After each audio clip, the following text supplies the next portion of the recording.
আন থাল ল'ম।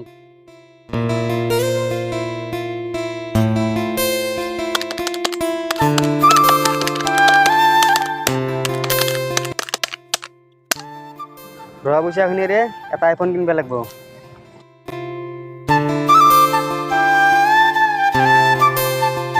কি ৰাজিম তিনদি প্লেটে লগাই পালি নেকি ইমান হিচাপ কিহৰ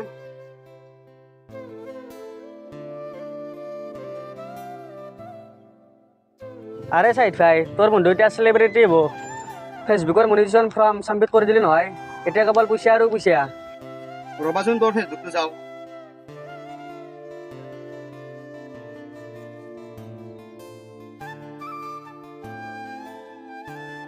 মূৰ্খ ৰাজিম ভিউজ তোৰ মাত্ৰ 42টা ফলোৱাৰ্ছৰ নামত তোৰ হৰখান না দুগো আৰু মই আছো এনেকৈ নকবিচোন ভাই তহঁতে লাইক কমেণ্ট শ্বেয়াৰ কৰি দিবিচোন নহ'লে মোৰ সপোন শেষ হৈ যাব।